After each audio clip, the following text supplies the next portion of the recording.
Pakistan versus West Indies test number 2 आज से start होने वाला है। पाकिस्तानी टाइम के मुताबिक 7 बजे पहला बॉल गिरेगा। ये मैच भी ट्रिनिडेड के अंदर ही होगा और पहला गेम भी ट्रिनिडेड के अंदर ही हुआ था। पहला गेम जो था वो ब्रायन लारा क्रिकेट एकेडमी यानी एक न्यू मैदान के ऊपर हुआ था, जो कि न्यूली कंस्ट्रक्टेड बिल्कुल ग्राउंड है। उस गेम से पहले वो ग्राउंड खाली आपके पास वाइट बॉल क्रिकेट के लिए इस्तेमाल हुआ था। टेस्ट मैच उसके अंदर पहला पाकिस्तान एंड वेस्ट इंडीज ने ही खेला, जो कि आपका लास्ट टेस्ट मैच था। बट ये वाला जो मैच है ये वाकई है आपका क्वींस पार्क ओवल के अंदर, and that is a historic venue in West Indies cricket. बहुत अरसे से वेस्ट इंडीज क्रिकेट बोर्ड इस वेन्यू का इस्तेमाल करते हुए आ रहा है। 1930 वो पहली ओकेजन थी जहां पे यहाँ पे फर्स्ट टेस्ट मैच खेला गया था एट क्वींस पार्क ओवल। सो हमारे पास डेटा बहुत है क्वींस पार्क ओवल का कि यहाँ की विकेट कैसे खेलती है, किन चीज़ों को इस विकेट की सपोर्ट हासिल है एंड कैसे यहाँ पे हमें स्ट्रेटेजी बनानी चाहिए। बहुत सारा डाटा इसके हवाले से अवेलेबल है for the board teams to decide. Obviously West Indies की rich history of the fast bowlers, so fast bowlers ने यहाँ पे डोमिनेट किया है, बट विद दैट ये विकेट बैटिंग के लिए भी बहुत ज़्यादा साजगार है। बहुत अच्छी बैटिंग स्ट्रिप रहती है यहाँ की। इसी की वजह से फर्स्ट इनिंग्स का जो एवरेज टोटल यहाँ पे है वो 305 का है एंड यहाँ पे काफ़ी बड़े बड़े चेजेस भी हुए हैं। इंडिया ने एक दफ़ा 406 रन भी इसी मैदान के ऊपर चेज किए थे। So it is a very very good batting strip, but obviously you know कि वेस्ट इंडीज के पास अच्छे फास्ट बॉलर्स पहले हुआ करते थे एंड अब भी हैं डेफिनेटली। आप देखते हैं सील्स को, जोसेफ को, सो आपको पता है वो एक rich history of fast bowlers waste Indies की है।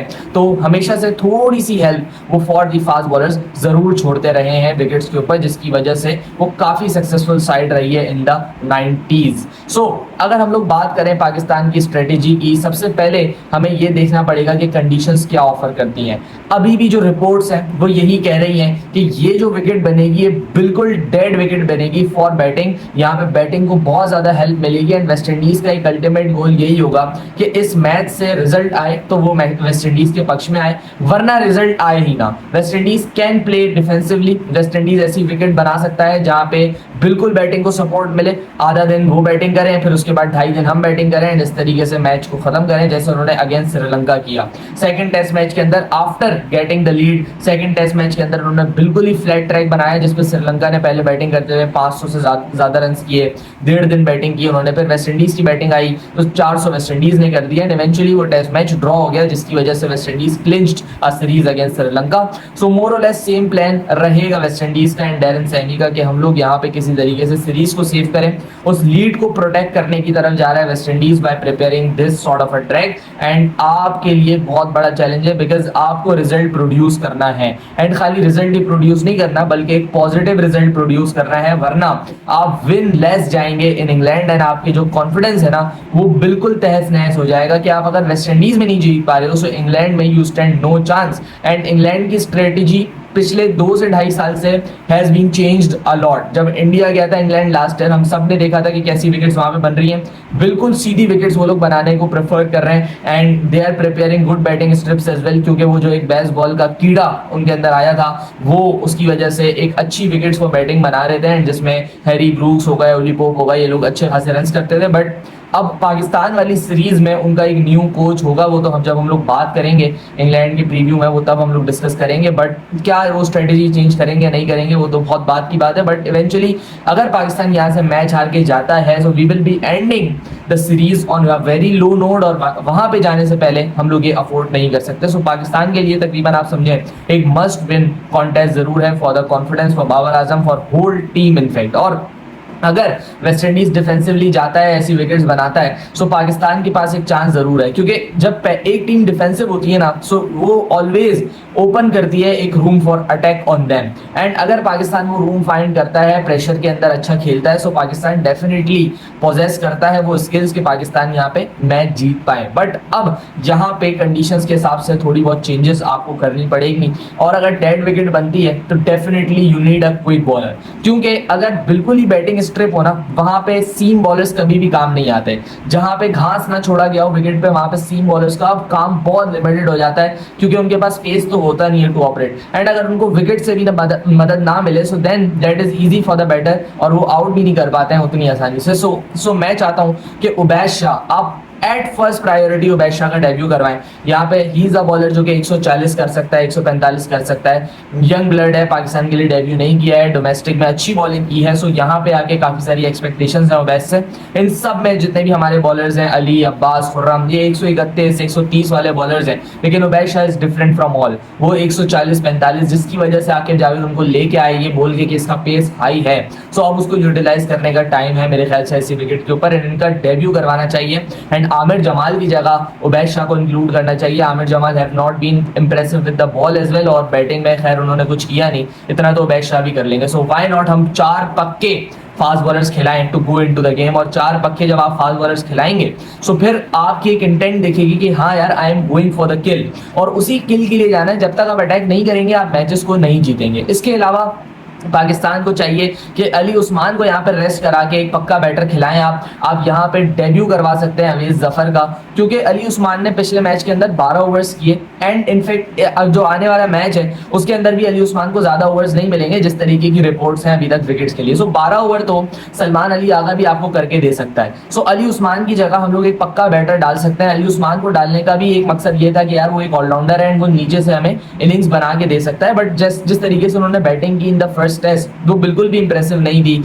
अवे फ्रॉम द बॉडी खेला एंड जीरो टेक्निक पे समझता हूं उनकी देखी इस सीरीज के अंदर या इस पहले मैच के अंदर हमें कहना चाहिए। सो इससे अच्छा हम लोग एक पक्का बैटर खिलाएं जो कि हमारी बैटिंग को एड ऑन कर सके, स्ट्रेंथन कर सके। एंड ऑब्वियसली जब आपको बैटिंग ट्रैक मिलेगा तो आपको इंश्योर करना है कि हम किसी तरीके से 400 रन करें, इस विकेट के ऊपर 350 रन करें एट मिनिमम, ताकि हम वेस्ट इंडीज को अंडर प्रेशर लेके आए। सो 7 बैटर और 4 बॉलर का एक proper combination with an all rounder ये बेस्ट रहेगा for Pakistan in these conditions. In test matches के अंदर आप अगर रॉ टेस्ट क्रिकेट देखें, जो पुरानी टेस्ट क्रिकेट होती थी वो देखें, सो ये वाला कॉम्बिनेशन काफी ज्यादा प्रेफर किया जाता था। सो yet again Pakistan has a chance कि उबैद का डेब्यू कराए, एक दफा फिर से याद दिलाए पूरी कौम को कि हाँ यार ये वही कंट्री है जो कि हर आए दिन एक 140 145 वाला बॉलर प्रोड्यूस करता था। शायद हम भूल चुके हैं। मैं अपने बचपन से क्रिकेट देख रहा हूँ, पाकिस्तान क्रिकेट को फॉलो कर रहा हूँ। कोई भी बंदा डेब्यू करता था ना as a bowler for Pakistan, भले उसकी लाइन एंड लेंथ खराब हो, भले वो बिल्कुल बेकार बॉलर हो, लेकिन उसका पेस 140 होता था, उसका पेस 145 होता था। मोहम्मद तला एक एग्जांपल है, पाकिस्तान के लिए बहुत कम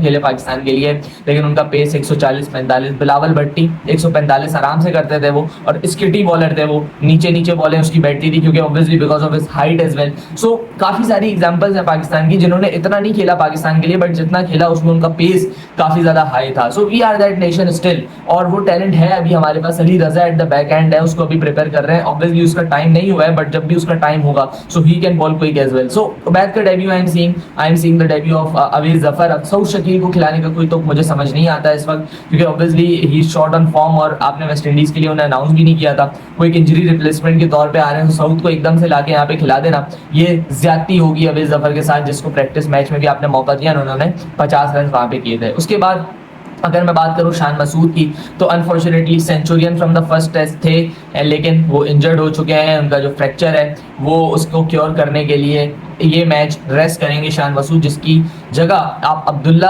शफीक को खेलते हुए देखेंगे। अब्दुल्ला शफीक पहले से ही वेस्ट इंडीज के अंदर, गयाना के अंदर मौजूद थे, ग्लोबल T20 लीग खेल रहे थे फॉर लाहौर कलंदर्स, बट अब यहाँ पे उनको मौका मिला है कि वो पाकिस्तान के लिए वापस से खेलें। इतने फील्ड अपॉर्चुनिटीज के बाद, इतनी अपॉर्चुनिटीज को जाने देने के बाद अब्दुल्ला को फिर से मौका मिला है। So he is kind of lucky कि पाकिस्तान ने उनको वापस बुलाया, एंड नाउ अब टाइम है कि डिलीवर करें वो यहाँ पे, क्योंकि शान मसूद की प्रेजेंस ना अब लाइक एक खतरे में आ गई है for even England tour as well. And England पे शान बहुत ज्यादा हमारा इंपॉर्टेंट बैटर था, क्योंकि सबसे ज्यादा काउंटी का एक्सपीरियंस अगर किसी को पाकिस्तानी बैटिंग के अंदर है वो शान मसूद को है, अगर किसी को बॉलिंग के अंदर है वो मोहम्मद अब्बास को है। सो शान मसूद का ना होना that will hurt Pakistan. I really hope कि वो इंग्लैंड सीरीज से पहले एटलीस्ट वो अपने आप को सेट कर पाए, अपने आप को रिकवर कर पाए, and he will be ready to go for England tour. I hope so कि ऐसा हो जाए, बट अभी तक की जो न्यूज़ हैं वो हमें यही बताती हैं कि शायद वो इंग्लैंड टूर भी मिस कर जाएं। That will be really haunting for Pakistan. So ऐसे केस के अंदर अब्दुल्ला के पास एक अच्छी अपॉर्चुनिटी है